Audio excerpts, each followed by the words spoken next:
10 رمضان اس عظیم شخصیت کا یوم وصال ہے جو اسلام کے قیام کی عینی شاہد، اولین حامی رسالت، پشت پناہ نبوت، والدہ بطول، زوجہ رسول، عطائے ربانی، زینب و کلثوم حسین و حسن کی نانی، اسلام کی خاتون اول گویا حوا کی ثانی، جنت مکانی، تبلیغ کی وجہ روانی، ہم سفر فخر موجودات، جن کے شوہر نبی خدا، رفیق حیات مصطفیٰ، جن کی بیٹی ام حبیبہ،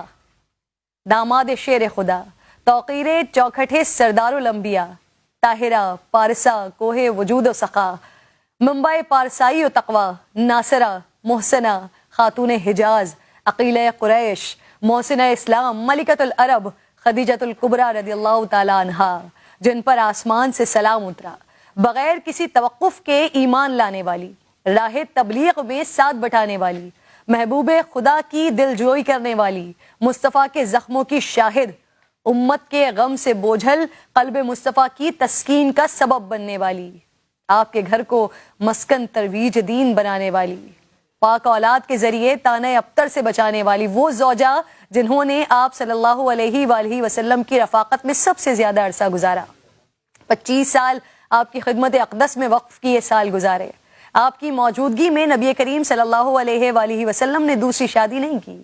آپ نے اپنے چچا زاد بھائی ورقہ ابن نوفل سے سرکار دو عالم صلی اللہ علیہ وآلہ وسلم کے فضائل و کمالات سنے، علماء و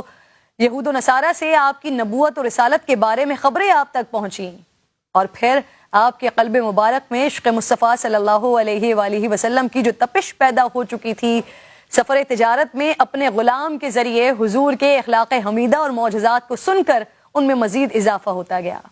آپ فراق رسول میں آنسو بہاتی، بے قرار رہتی، عشق ایمان بن گیا، اور پھر اسی تڑپ نے آپ کو شریک حیات سردار الانبیاء بنا دیا، قریش کے ان اشراف زادوں سے شادی کی درخواست مسترد کی اور خود عقد کا پیغام بھجوا کر کائنات کی ہر عورت کو پیغام دیا کہ رشتہ ازدواج کے لیے وہ کتنی با اختیار ہیں اور اس کا انتخاب بھی کتنا بلند ہونا چاہیے۔ دور جاہلیت اور عرب کے داغدار سماج میں بھی جناب خدیجہ اپنی عفت اور پاکیزگی کی وجہ سے طاہرہ کے لقب سے پکاری جاتی تھی۔ ان کے والد قریش کے کامیاب تاجر تھے، انہیں اپنے والد کی مہارتیں ایک ایسے وقت میں وراثت میں ملی جہاں معاشرہ مردانہ غلبے والا اور خطرناک تھا، ایسے ماحول میں انہوں نے اپنی دولت، اعلیٰ کردار اور حسن اخلاق کی وجہ سے نام کمایا۔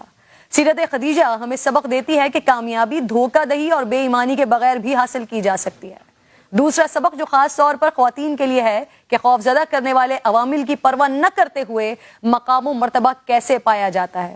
شادی سے پہلے اماں خدیجہ بہت بڑے کاروبار کی مالک تھیں، آپ کی عظیم کاروان تجارت میں 80,000 سے زائد اونٹ تھے، سونے سے لدی ہوئی سواریاں تھیں، اور پھر یہی عرب کی ملکہ جب عقد مصطفیٰ میں آئی تو اپنے آپ کو اسلام کی کنیز بنا دیا، اپنا سارا مال، اپنی ساری دولت پیغمبر کے قدموں میں نچھاور کر دی، خود سخت تنگ دستی کی زندگی بسر کی، یہاں تک کہ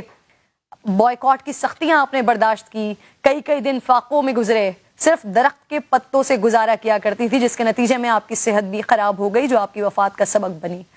اماں خدیجہ وہ کہ جن کے لیے حضور اکرم صلی اللہ تعالیٰ علیہ وآلہ وسلم نے فرمایا اللہ تعالیٰ نے مجھے اس سے بہتر بدل عطا نہیں فرمایا، وہ مجھ پر اس وقت ایمان لائیں جب لوگ میرا انکار کر رہے تھے۔ اماں خدیجہ رضی اللہ تعالیٰ عنہ نہ صرف دین اسلام کی خواتین کے لیے بلکہ دنیا کی خواتین کے لیے رول ماڈل ہیں۔ اللہ رب ذوالجلال ہمیں صحابہ کرام اور اہل بیت و اطہار کے نقش قدم پر چلنے کی توفیق عطا فرمائے۔